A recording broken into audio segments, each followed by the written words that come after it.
Good afternoon, USA. I hope you're doing well. Happy late Veterans Day to all our wonderful veterans out there worldwide. And as for the world, get off your butt and do something right for a change. Meantime, I got a wonderful guest here today. She's learned ways to teach science using the arts, and I don't know how she does that, but she's going to tell us, and several other things she's going to be telling us. She's got a wonderful story. I've talked to her before. So her name is Zifra, Zafra. Zafra, and she's ready to talk. I can tell now. So why don't you tell us a little bit about yourself and your process? Okay, I'm a scientist. I have a PhD in chemistry. I did research on something called isotope effects, what I'm not going to bore your audience with, at Cornell University, Northwestern, and the Swiss Polytechnicum in Switzerland. And after doing research for several years, even discovering something that was unknown, I got an offer that I could not refuse to start from scratch a science department, then an institute in an art and communication school, a college, but it became university, it gave master's degree. It had a very high minorities. All of them majored in art and communication. And I was just asked to bring science to this group. And this is how I started developing a way to teach science through art, music, dance, drama, poetry, rap, animation. And it became very famous all over the world. And I started receiving a lot of money of grant to train teachers to teach in this way. And I was very pleased with that because I always believed that science education is a human right that belongs to all.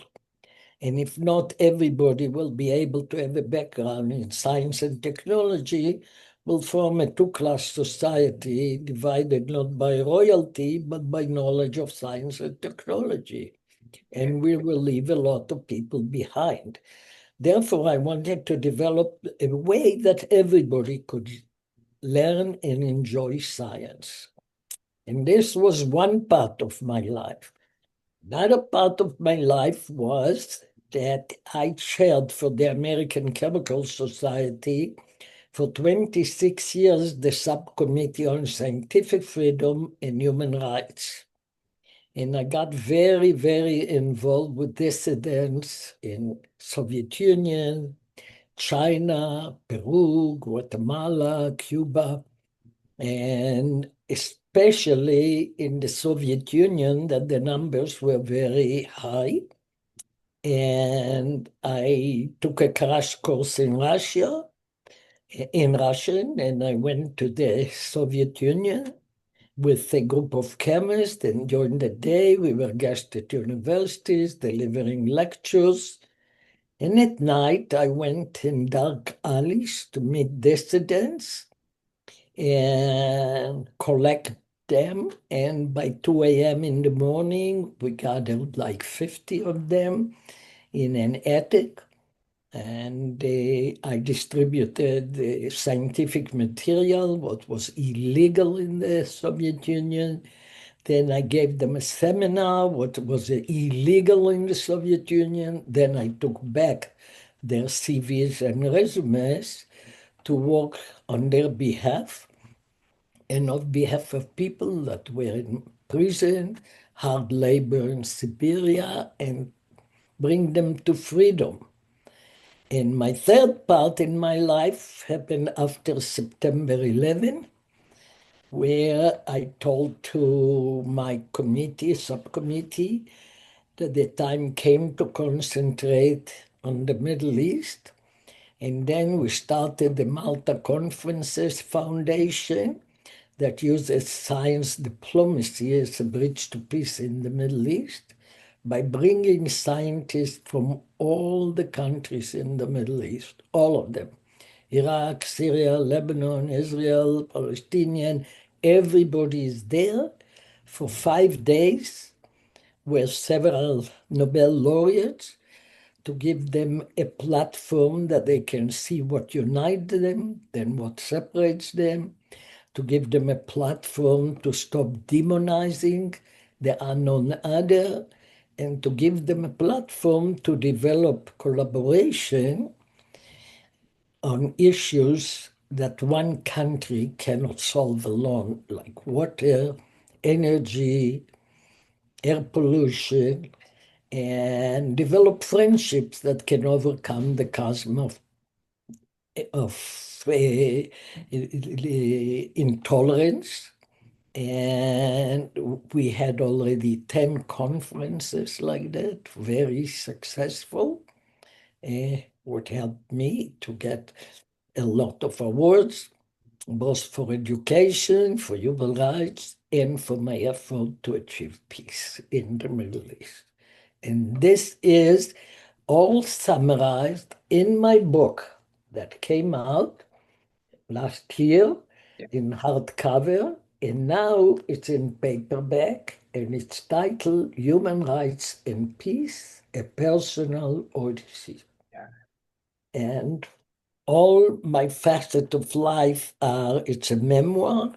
It shows my growing up, what gave me the values to devote my life for the benefit of others. Yeah. Well, where can you get the book?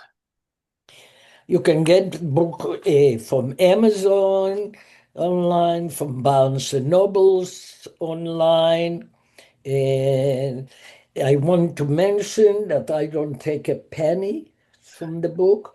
All the proceeds are going towards the effort in the Middle East because we are all volunteers and have to raise the money to pay for all the participants to come to the conference. In the book, everybody that will buy the book will help in this effort. In addition, there are different messages to different people. It described my life, it described challenges, and it shows that everybody can make the planet a better place. Yes. It shows what one woman can do. Yeah, Uh, it's amazing what you've done. I'm really proud uh, to see what you've done, and I'm amazed at the work that you've done in your lifetime. I think Thank it's you very wonderful. much. I think it's wonderful. I'm going to start asking questions now. What's it like getting scientists from conflicting countries to sit down at the same table? It's a tough Yeah, thing to do because these are scientists that their governments are at war with each other, or at least hostile with each other. How come they come? They come because science is different than any other subject. Only music can be compared to science. Science is international. It doesn't see religion, it doesn't see language, it doesn't see culture. It's really science. And a chemist, for example, from Bethlehem, Pennsylvania, can communicate with all the chemical equation to a chemist from Bethlehem in the West Bank without using any language, and they will understand each other. Therefore, scientists already starts with something that they have in common. Now, I said music is the same, but why scientists should really use their science more? Because scientists all around the world, maybe not in the US, but in any other country, have a special status with their government. They are very respected, and governments need scientists. Sadly enough, science is a subject that can prolong life, but science is a subject that can cut life short. Okay. And therefore, we need to get these scientists to prolong life. And even to build weapon of mass destruction, you need scientists.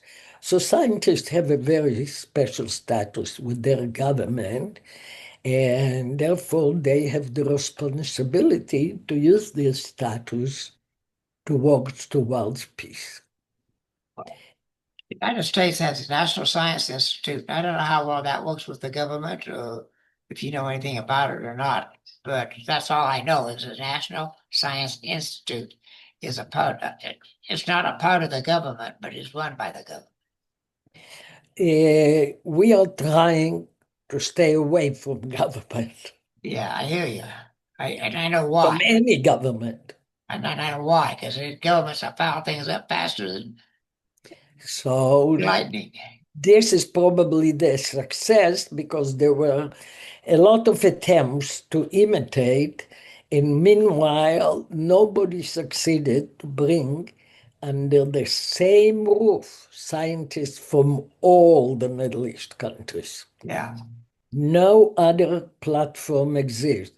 Few managed to work with Israelis, Palestinian, and Jordanian, or another group, but have all the 15, 16 countries sitting together around the table. There is no other group that managed to achieve it, only the That's Malta how you countries. did that is beyond comprehension. It's very hard to believe, and it's harder to see how, when it ends, you have the feeling that the family reunion ended and Mhm. not a meeting of people that officially should be enemies of each Yeah. other. People hug, people kiss each other, people have tears to say goodbye. So it's an amazing, but what does it show? It shows that peace can be achieved. Yes. That's what it Right. shows. And you're doing it. I mean, it's just incredible that you get that many people in different countries who are enemies and say, talk, and they talk without talking. They talk science. Right. Wow, what an amazing thing. I think it's wonderful. It's not easy. There are a lot of challenges. Oh Eh, yeah. Not only the fundraising to raise the money, because there is a lot of money, billions of dollars to build a weapon of mass destruction. Small portion of that would let us have many more scientists participate, Yeah. having it more often, manage to build a critical mass of scientists that will start a chain reaction for peace. Yes. But money for peace is very, very rare. And it's a lot of effort to raise it. Another obstacle is that there really not any country in the world that wants to give a visa to all this group. Yeah. It's not an easy task to get a visa for everybody to No. come. Try to think about the US. Half of the countries would not get a visa even to enter. The No. European Union, this country cannot come, this country cannot come. Yeah. So I have a chapter in my book that I titled From Mission Impossible to Mission Possible. Right And on. it shows all the techniques that I had to use in order to get visa for everybody at the end to arrive. And sometimes it's till the last minute. And it's all described in the book. It's almost like a James Bond story, how to get the visa for everybody. Oh wow, that's amazing. It's just how'd you come up with the idea to teach chemistry through the arts? Eh, Yeah. my best teachers were my students. I realized immediately that the students that I had in all the fancy universities I was before, the way they learn is very different from the way the dancers and actors and artists are learning. And I tried to teach first when I came the first time to the school. And on my first class I wanted to teach was titled Chemistry in Daily Life. And every student that registered for that, when they came to the major department, they said, "What? Why would you take chemistry? I never had a subject like that in my life. You don't need it. What do you need it for dance? What do you need it for music?" So I realized that I will not have a paycheck. So across the street, we had a bar, and I said, "Okay, I'm going to bribe the students because I must have a paycheck." Yeah. I took a group of like 20 students there, and I told them to order what they want, and they started ordering Bloody Mary, green grasshopper, some strange names that I never heard or never knew what it is. So I asked them, "What are all this?" And they said, "Oh, this is alcohol with tomato juice, and this is alcohol with that." So an inspiration came on me, and I said, "What is alcohol?" And suddenly the faces were quite blank, and they started answering, "Oh, it's something that makes you high." I said, "But what is it?" So I took the napkin and I drew the structure of ethanol, and I explained what it is. And I said, "This is ethanol, and this is the alcohol you drink." And everybody had it drawn on their napkin. And then, being happy with my success, I ordered salad with oil and vinegar. And then I asked them what is vinegar. And when they didn't know, I explained to them that it's an acetic acid. And then we do the structure of acetic acid on the napkin. Everybody had. By that stage, instead of 20 students, I had probably 50 because the whole bar joined to see what's going on there Yeah. because they were curious with all that. So then I said to them, the alcohol and the acid can react with each other and give us a compound called an ester, and I drew it. And I said, "This ester can be used sometimes as nail polish removal." Oh, so all of them said, "Now we have nail polish remover in our stomach and all that." I said, "No, no, no. You need a catalyst for that." Then I explained what is a catalyst, and the whole bar attended my wonderful lecture. And when all that was over, at the end of the evening, I said, "Look, the semester is 15 weeks. If you go now and take my class, it's only 14 weeks left because you already had the first class." So all of them signed up to the class. So first I learned that with this student, I must make the chemistry relevant to their life, Right. not in an abstract somewhere. And then when I tried in class to explain a reaction and they did not understand, one of my dance students got up, assigned chemicals to the student, and choreographed the dance. And everybody understood. I said, "Oh, this is how it works. It's wonderful." So, and then another student, when we talked about crystals, took a drop of a solution we had, and we had a projecting microscope, and he put the drop on the microscope, and you saw like the Japanese flag with the red circle in the middle. But then because of the heat, the water start evaporating and beautiful, beautiful purple feathers starting coming out like somebody is drawing a modern art painting in front of you. And I said, oh my God, it's beautiful. Now I understand how I have to teach. And the students were my best teachers. They gave me the idea on how they can learn. And then instead, I hated to write multiple choice tests. I hated to write any test because I thought that it's unfair that in 1 hour I have to show my knowledge. And what if I'm not feeling well in this hour?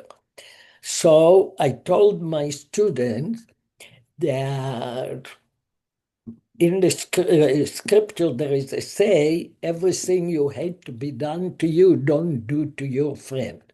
And because all of you are my friends, being in my class, therefore I cannot do to you what I hated be done to me.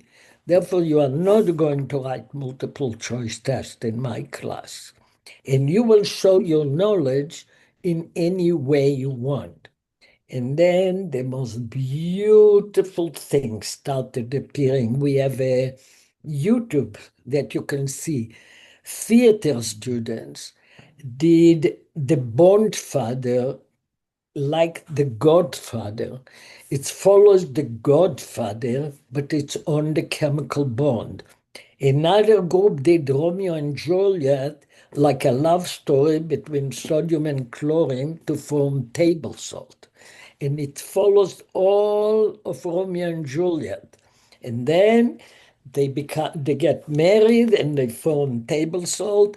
And because it's a Shakespeare tragedy, then the water molecules comes, and in water, table salt, the bond breaks because the sodium and the chlorine become ions and they separate.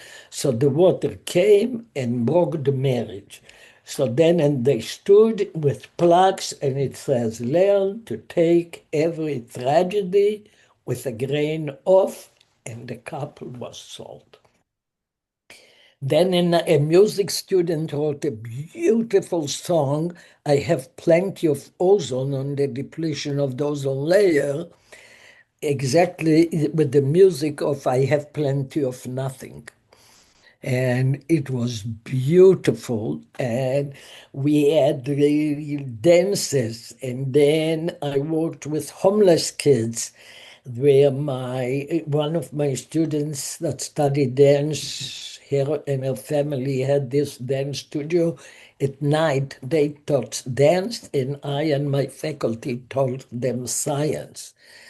Many of them graduated from college, and two went on for a PhD in biochemistry. And CNN came and made a program on them and asked them question about the depletion of the ozone layer. And they answered like, wow, like the best students. And CNN showed it 5 times around the world. NBC came to do a program on them. It became very famous around the world. The dance on the depletion of the ozone layer. So this is how it became. Then I received the first international award in the new democratic South Africa.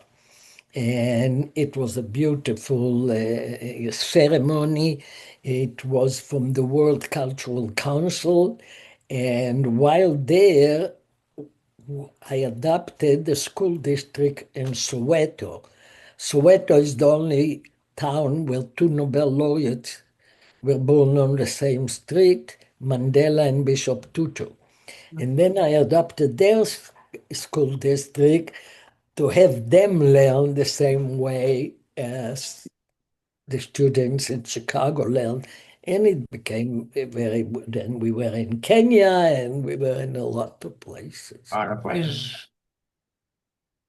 It's described in more details in my book with Well, pictures showing it. There are a lot of pictures, especially of the artwork, and there are words from the play.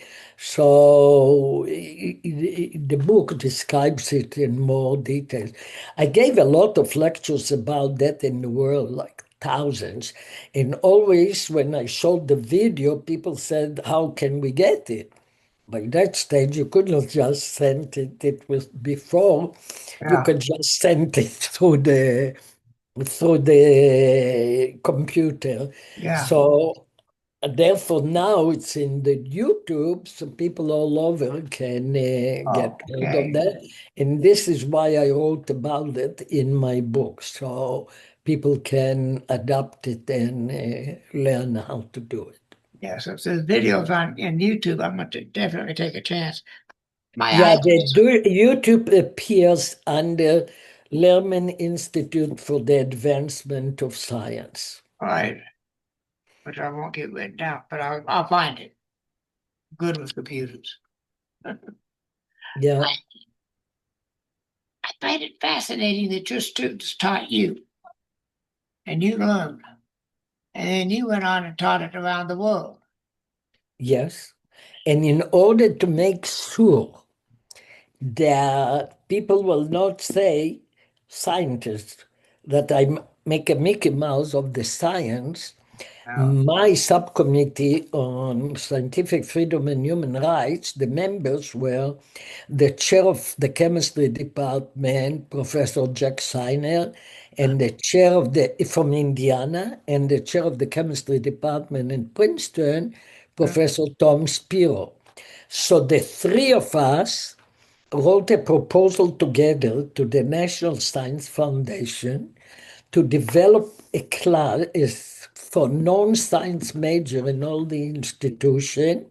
And my idea was, if in these three different institutions, Princeton, private Ivy League school, uh, Indiana, a state school, one of the big state, and Columbia College that was an art and communication, open admission, highly minority school. If we can show that we can teach the same class in all three institutions, everybody can adopt this course.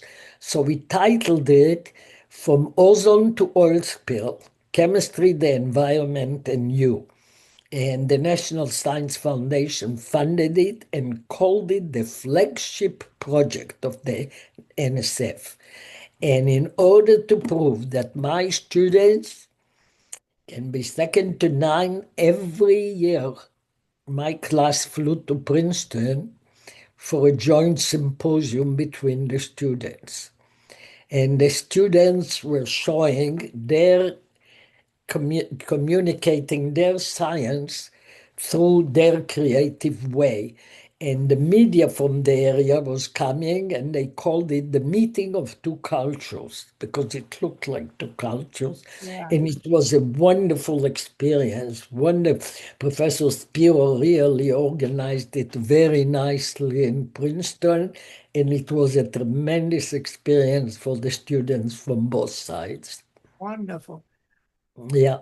You say that science education is a human right. Correct. How so? Human rights means that it belongs to every human. Right. And I think that the way that science is taught, uh, it's usually leaves a good part behind. People that feel it's not for me, I cannot understand it, it's too hard. And today we live in a scientific technological society that we cannot leave behind a huge part of the population. Right. They must participate in everything.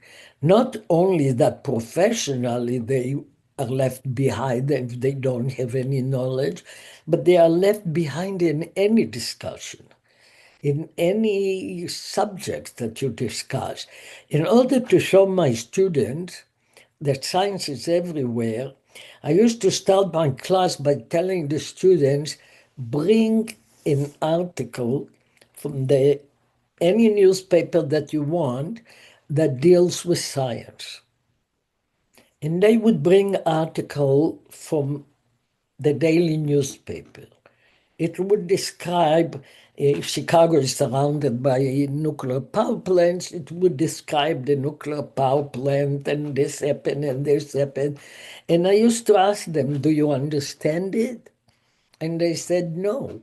And I would say, you see, in order to be able to read an article in the daily newspaper, you have to have some background in science. And few of you are studying journalism. In order to report on the issue, you for sure have to have a background. And with that, I used to show them why science is so important. And if you leave a good part of the population that cannot even understand an article in a daily newspaper, you really are leaving a huge part out of any advance in society, any debate in society. And therefore, I feel it's a human right that everybody should experience it. That I see very clearly, and I agree with you. How do you stay so hopeful in the face of so much conflict and setbacks? Say again? How do you remain hopeful in the face of conflict and Oh, setbacks? how I remain hopeful. Yeah. I see one of our group from the Malta conferences is now at Berkeley University, Professor Omar Yagi, and he's involved with the Malta conferences since 2001. He received the Nobel Prize in Chemistry this year. And with all the situation in the Middle East, that all what you can is get depressed, one of the Iranian scientists started an email addressed to the Malta family. See how he called the participant, the Malta family. And it went to all hundreds of people in the network already of the Malta conferences. And everybody reacted by saying, congratulations to the Malta family for having all of us and all that, and for having Professor Yagi, one of us, receiving the Nobel Prize. And when I saw all these people feeling like family, I must feel optimistic.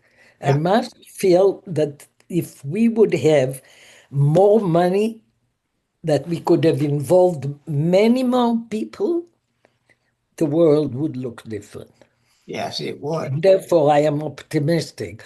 I'm optimistic about education because if you teach in the right way, everybody can learn.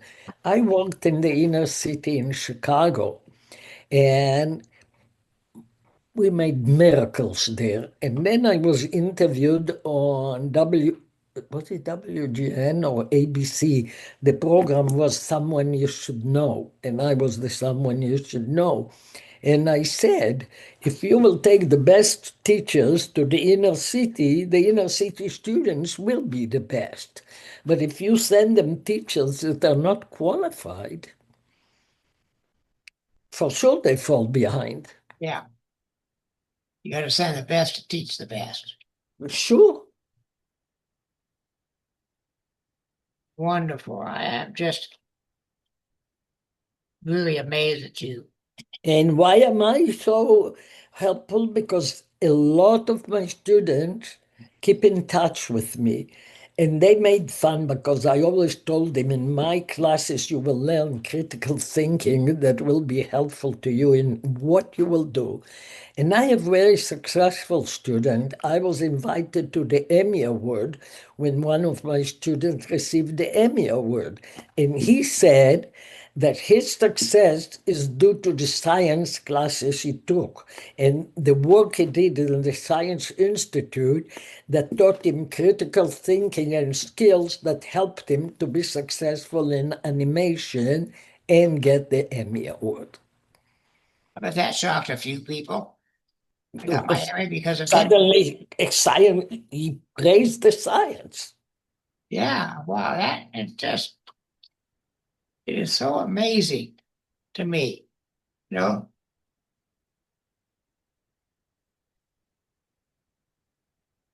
what do you hope readers will take away from your memoir, A Human Lead- Rights and Peace, of a Personal Odyssey? Leaders, I want everybody to take something out of my memoir, but Yeah. for leaders, Um, they can see that leaders can overcome any obstacle and any challenge that there is if there is the will and the strength to do it. If you will read my memoir and you will see the ways I used to get a visa for everybody, you will see that nothing stood in my way and everybody got a visa, even when I was told it will not happen. It will not happen. And leaders should unite instead of separate. We need leaders in the world that unite us instead of separate us. we need leaders that are leaders. Exactly that. Leaders that are not just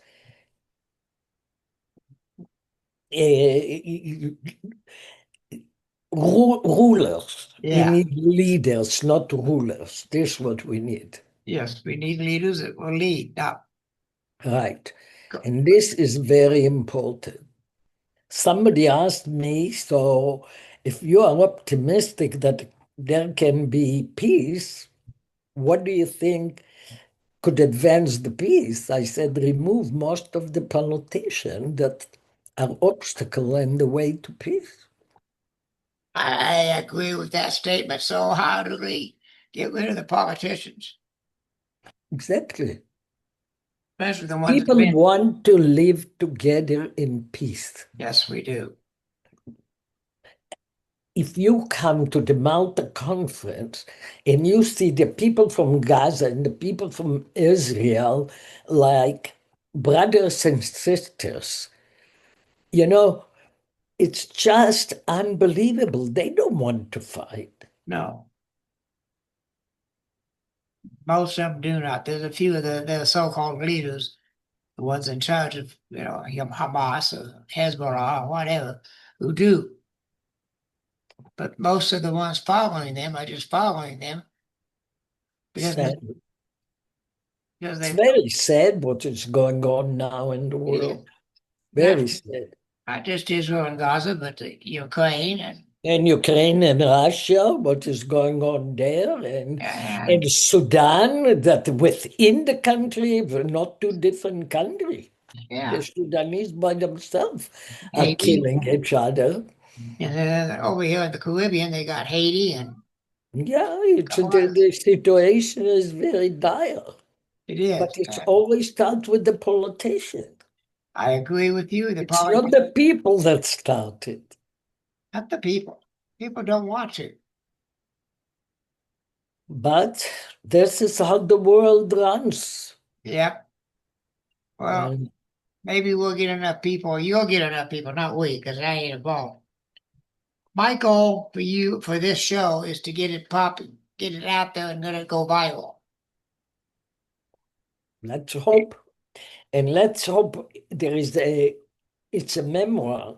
Yeah. So it describes really the way how I grew up and how from a very young age, I describe here how for my sixth birthday, Uh-huh. my father left me a letter in my shoe. So when I woke up, I saw the letter and it told me, he wishes me all the best. And he said, as a present, I give you. And he said, and I hope you will grow to be loyal to your country, to your nation, and to your family. 6 years old, look at the order. But and I remember till now that I understood exactly what he meant. And then it says, and I'm giving you for your birthday this amount of money as a present. You will divide it to three. One third for the children, orphans that were left from the Holocaust and don't have anything. One third you will devote to build trees in the country, to the National Fund to build trees. And one third you can do what you want with it. But this is how it was. And when you grow up like that, you grow up caring for others. Yeah. This is how you grow up. And the point is, if I could do all that, if today there are people that have the freedom, because I risked my life, other people can do it. And All if right. we have, this is my message that everybody can do. There is a message to women there that women can do. And I came to this country, I was a single mother, and with a child with no relatives, no money, nothing. But I was determined to do my postdoctoral fellow at Cornell University. Yeah. And I did because I was determined to do it. And people say, a single mother, talk negatively. No, and I did a lot for others to make the Yeah. planet a better place. So I described all that in the book. So there are messages for a lot of people in this book. And I hope people will read it. Well, I'm going to check it out. If I can afford it, I'm going to get a copy. Oh, I, it's now in paperback, so I'll it's try much paperback. cheaper. It's, Yeah. you don't So, have it in Audible, do you? Electronic? no, Oh, okay. If I have trouble reading but my it eyes, just came out in paperback because this was very expensive. But yeah, the paperback is reasonable. my eyes are so bad I can't hardly read. I can see without a people in the teeth, but without these, I can't read. Very difficult for me to see. Yeah. I hope your listener will read and will I write do a too. review on Amazon after they read it. That's what we want. In addition, everybody that buys the book supports the Malta conferences Yeah. because all the proceeds go to the Malta conferences. Yes, you heard her say this, that she donates 100% of the money to the conference. She doesn't I make a don't nickel take a on it. penny. She doesn't take a nickel off the company, off the book, buy it, read it, listen to it, take it to heart. I'm going to get me a copy of the paperback, but it's going to take me about a month. But I will get a copy. So, listeners and those who are listening to this show and are being told about it by other people, get the book, get this podcast and listen to it and hear what she has to say. The work that she's done in the last how many years? Uh, 40? 40 years. It's a long time. She's done a lot of work, a lot of hard work, and she's done it. She completed it. She got a PhD being a single mother with no money in a foreign land. That is incredible. I think it's wonderful. So, my listeners, my readers, my viewers, take heart, become a part of this. I'm going to do what I can, and we'll see. I want you to take a part of this, become a part of this. Write to her, tell her what you need, tell her what she can do. That's incorrect. I apologize for that. Tell her what you can do to help and help become one of them. The Malta Conferences has a website, and it's Okay. maltaconferencesfoundation.org. Okay. And my own website is Zafra my name.com. Okay. And these will both be in the show notes. What's 12? What are we looking at? We still have about 10 minutes. So, what is the one thing you want everybody to take out of this? I would the one thing I want to take out of it, that never despair. You can always succeed if you want to succeed, and that you can make the planet a better place, and you must contribute to make the planet a better place. Make the And planet. all that is in my book. Well, I'm going to name this particular episode Human Rights, Peace, and a Personal Odyssey. I'm going to call it the same thing as your book.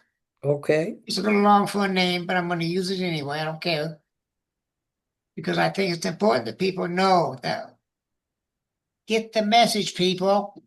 I'm doing a lot on human trafficking, modern slavery, and I wrote a piece on apathy and put it out on the internet, and nobody read it.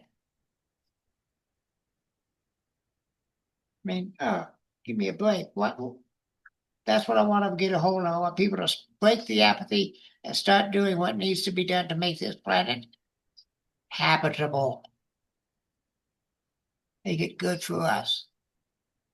Is there anything else you'd like to say?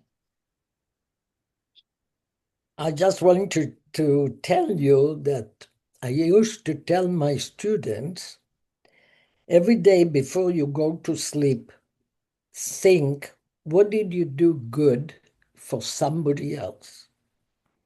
And if you did something good for somebody else, you had a very good day. Yeah, I So like I that. want this message to go to your readers too. Don't just think about yourself.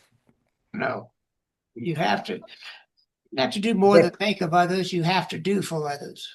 it's a lot, my pleasure to see people that were in hard labor in Siberia Uh, free, and I meet them in American Chemical Society meeting as participating chemists. It gives me so much pleasure, yes, much more than buying a new car or some fancy something else. This is what gives me pleasure. that's what gives you your pleasure. Well, gives me pleasure to have you on my show. Thank you very much. And if you would like, I will send you a copy of this. Okay. Once I get it edited, I will need you to send me through Podmatch your email address so I can send it Oh, back to you. oh, you don't. My email is my name. I will say it if people want to contact me. Your name back. My name is Zafra. You spell it Zafra, and my last name is Lerman, Lerman. My email is Zafra, Zafra, at zafralerman.com. So again, Zafra at You will get zafralerman.com. in a couple of weeks. You'll get a email from a This place is my called email. yeah. Yeah. You'll get an email from me, but it'll be from WeTransfer. And all it is you have to push a button to download your Okay. and it's free to use, so it doesn't cost you anything. Now, I have the copyrights, of course, to this. However, I give you copyright permission to use it wherever you see fit and however you see Okay. fit. So use it to the best of the best of your knowledge and your Okay. ability. And thank you Okay. so much for such a wonderful story. It's been Thank magnificent. you for having me on your Yeah. podcast. All right. Well, And hopefully the people will get the book, will read it, and will feel that they contributed to the effort for all peace right. in the We Middle hope East. so. We hope so. Thank you. Thank you very much. Goodbye. Goodbye.